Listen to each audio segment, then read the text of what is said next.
get me out of this challenge. Get me out of this trouble at work. Get me out of this financial setback. And there's nothing wrong with that. But before you get out, you have to invite God in. Sometimes the miracle is not in getting out. It's in what God is going to do in the situation. And instead of just praying, God, get me out, why don't you start praying, God, come in to this hospital room while I take the treatment. Come into this trouble at work where the people aren't fair. Come into this anxiety that I'm dealing with. What's more powerful than God bringing you out is when God comes in and begins to change things. He comes in and gives you favor despite who's trying to push you down. He comes in and gives you strength that you can't explain, grace to outlast what should stop you. And if you're only focused on God bringing you out, then you're going to be disappointed because God doesn't do things on our timetable. Sometimes it's taking longer than we thought. But when you ask God to come in, you can be at rest. God, I know you're right here with me. You are ordering my steps, and at the right time, you'll get me to where I'm supposed to be. You don't have to fight everything, live upset, can't sleep at night. That happens when you're only focused on getting out. God is waiting to come in. When you ask Him in, you're saying, God, don't just change the circumstances, change me. Help me to not just go through this situation, help me to grow through it. Help me to learn, increase my faith, let my character come up higher. If God delivered us out of everything instantly, we would never reach our highest potential. God works in the trouble. He works in the uncomfortable situations. And sometimes God is not bringing you out yet because He wants the odds to be against you in a bigger way.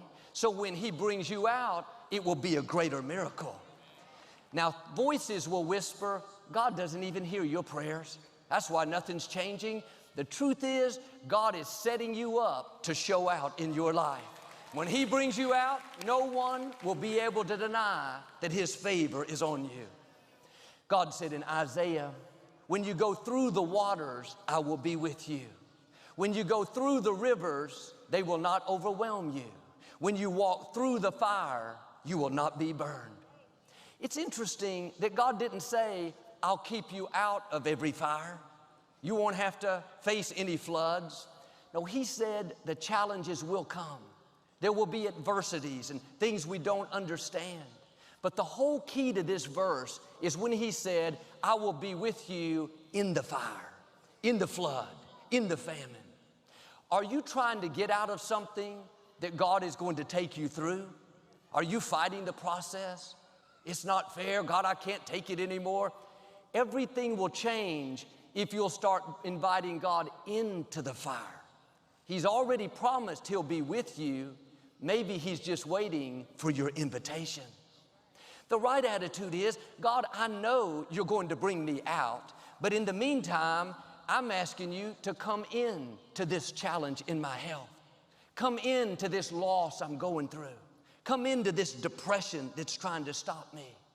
When you invite God into your difficulty, you'll feel Him breathing in your direction, empowering you, enabling you, favoring you.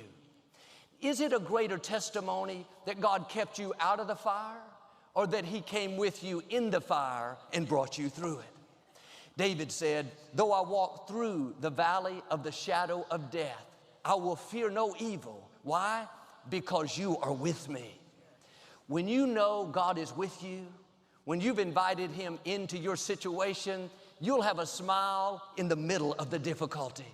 You'll have a song of praise in the prison, like Paul and Silas. You won't be complaining about the trouble, worried about when it's going to work out. You'll be at peace in the midst of the storm.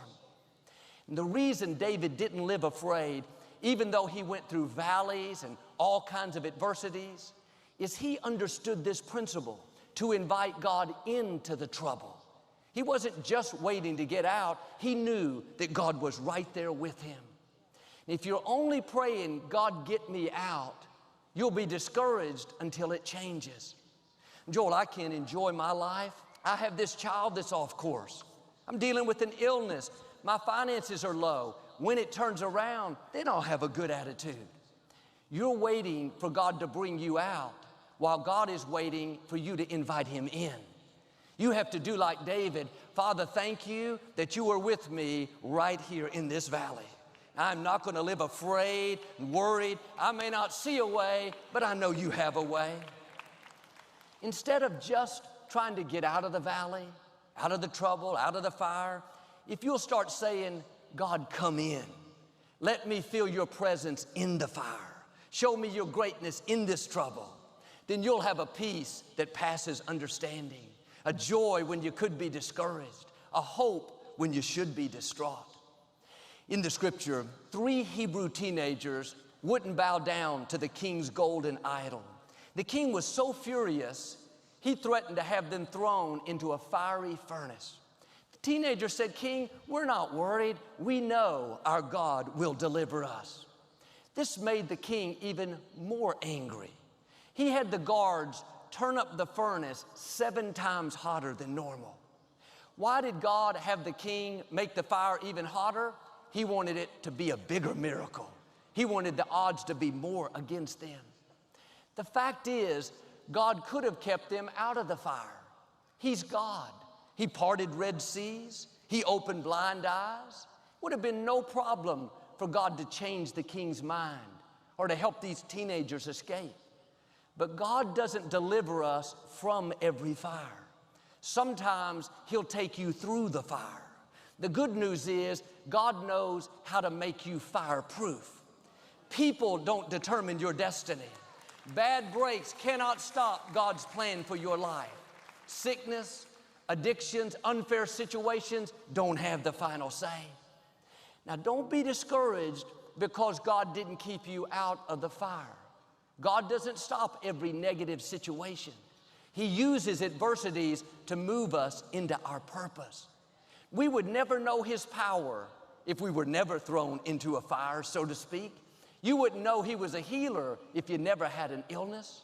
We wouldn't know He could move mountains if we never faced big obstacles. Now, quit complaining about what you're up against. It's not a surprise to God. The enemy may have turned up the fire 7 times hotter than normal. They didn't do that without God's permission. God is in control, not just of your life, He's in control of your enemies. Instead of complaining about the fire, start inviting Him into the fire.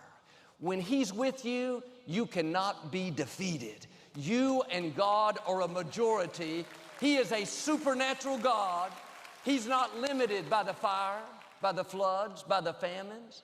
What should take you out cannot stop your destiny. Instead of complaining about everything that you don't like, if you'll recognize that God allowed the difficulty. I'm not saying that He sent it, but He allowed it because He had a purpose. And the purpose is not so you can live miserable, worried, and afraid. His purpose is to show His glory through you. It's so other people can see His power and favor on your life.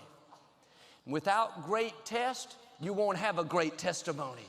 Without big battles, we won't see big victories.